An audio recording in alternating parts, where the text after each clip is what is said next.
नमस्कार. मी श्रीरंजन आवटे.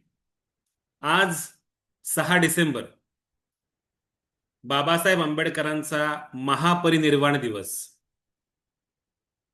कोणत्याही महापुरुषाचा जन्मदिवस असला किंवा स्मृती दिवस असला की साधारणपणे काही कर्मकांड होत असतात. त्यांच्या फोटोला हार घालणं, मिरवणुका काढणं, नाचगाणी होतात. हे सगळं ठीकच आहे. पण त्याच्या पलीकडे असतो तो त्यांचा विचार. 6 डिसेंबर 1956 रोजी बाबासाहेब आपल्यातून गेले, पण आपल्यासमोर खूप काही देऊन गेले. आणि मला असं वाटतं की तो विचार त्यांचा समजावून घेणं फार महत्वाची गोष्ट आहे. बाबासाहेबांनी त्यांच्या आयुष्यामध्ये इतकं प्रचंड लेखन केलेलं आहे की त्याच्याविषयी थोडक्यात काहीही मांडणी करणं अशक्य आहे.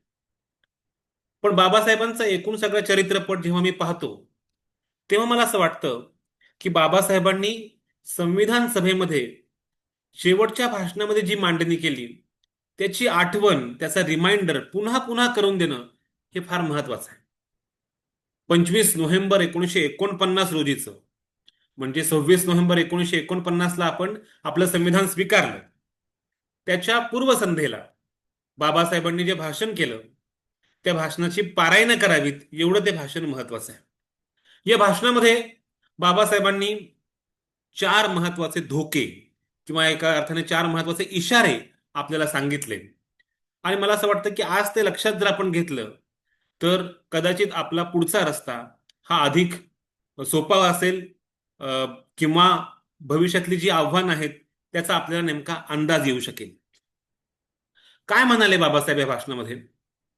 25 नोव्हेंबर 1949 रोजी बाबासाहेबांनी जे भाषण केलं, त्या भाषणातलं पहिलं महत्वाचं विधान होतं, पहिला महत्वाचा इशारा असा होता की संविधान राबवणाऱ्या लोकांची नैतिकता, संवैधानिक नैतिकता अतिशय महत्वाची आहे, निर्णायक आहे.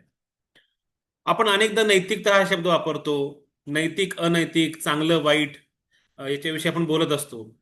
हे खूप ज्याला म्हणता येईल की सहज सुलभ गोष्ट आहे. आणि प्रत्येकाची एक वेगवेगळी नैतिकतेविषयीची धारणा आहे. पण संवैधानिक नैतिकता म्हणजे काय?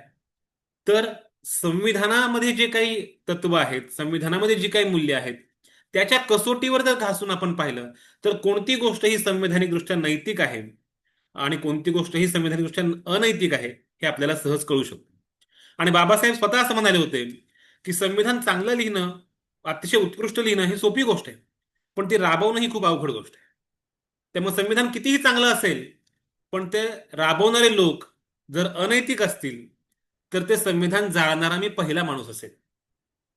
त्यामुळे हा पहिला मुद्दा आहे की संविधान राबवणारे लोक जे आहेत त्यांच्याकडे नैतिकता आहे का, त्यांच्याकडे सदसद विवेक आहे का? बाबासाहेब हा प्रश्न 1949 साली उभा करतात. मला असं वाटतं की हा प्रश्न, या मुद्द्याचा विचार आपण आज करण्याची गरज आहे.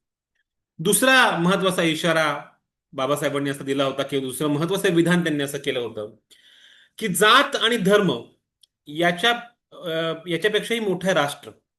राष्ट्रापेक्षा जात किंवा धर्म या ओळखीला, या अस्मितेला महत्व देता कामा नये. आपल्याला कल्पना आहे, आपला समाज हा जातप्रधान समाज आहे. प्रत्येक गोष्टीमध्ये आपण सहज भेटलो तरी विचारतो, अच्छा तुमचं नाव काय? श्रीरंजन. अच्छा, आवटे. म्हणजे मग तुम्ही कोण? असा प्रश्न लगेच विचारला जातो. तुम्ही कोण म्हणजे काय? तुमची जात कुठली, तुमचा धर्म कुठला? तर जात आणि धर्म या संकुचित अस्मिता आहेत, त्याच्या पलीकडे आपण गेलं पाहिजे. राष्ट्र हे त्याच्याहून मोठं आहे. राष्ट्र प्रथम आहे. जात आणि धर्म या अस्मिता ज्या आहेत त्या संकुचित आहेत, त्या आपल्यामध्ये भेद निर्माण करतात. हा दुसरा महत्वाचा भाग बाबासाहेबांनी सांगितलेला होता. आणि तिसरं जे होतं ते बाबासाहेबांचं विधान हे अतिशय सुप्रसिद्ध आहे.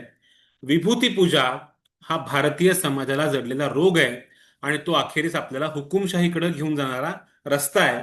अशा प्रकारचं विधान हे बाबासाहेबांनी केलेलं होतं. विभूती पूजा म्हणजे काय?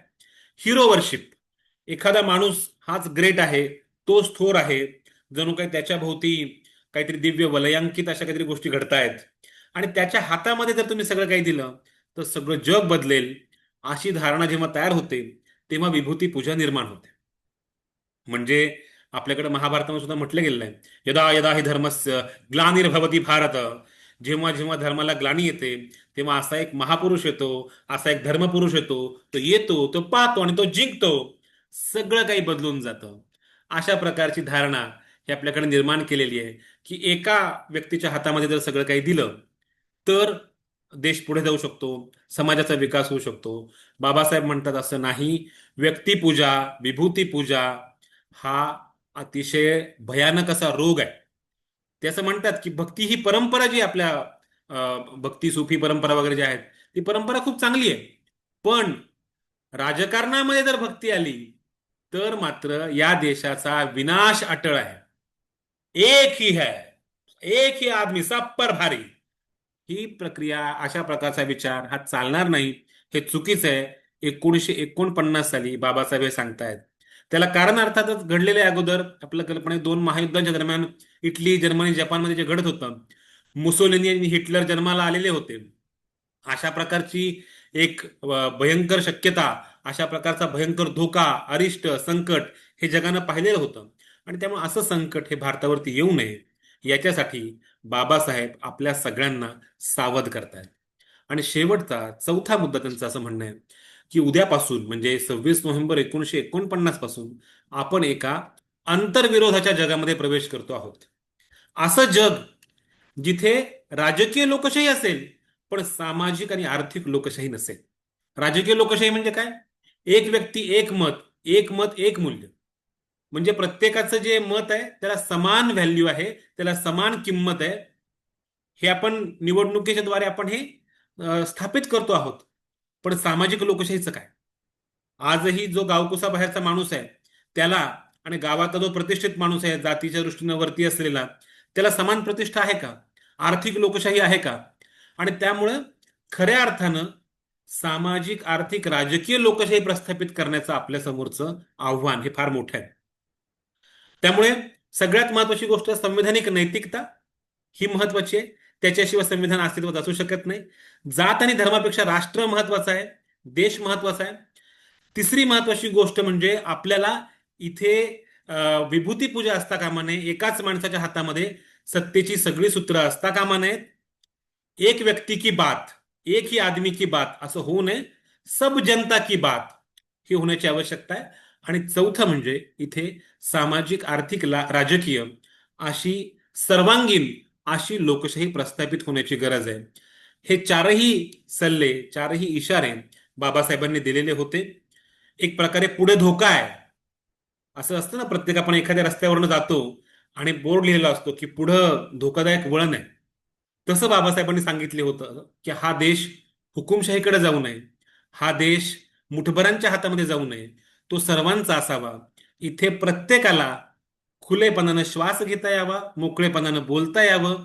ज्याला टागोरांच्या भाषेत सांगायचं तर चित्त जिथे भीतीशून्य, उंच जिथे माथा, अशा प्रकारचं ज्याला म्हणता येईल की भीतीशून्य, निर्भीड अशा प्रकारचं खुलं आयुष्य जगता यावं. याच्यासाठी बाबासाहेबांनी आपल्याला 1949 साली इशारा दिला होता. मला असं वाटतं की हा इशारा समजून घेतला पाहिजे.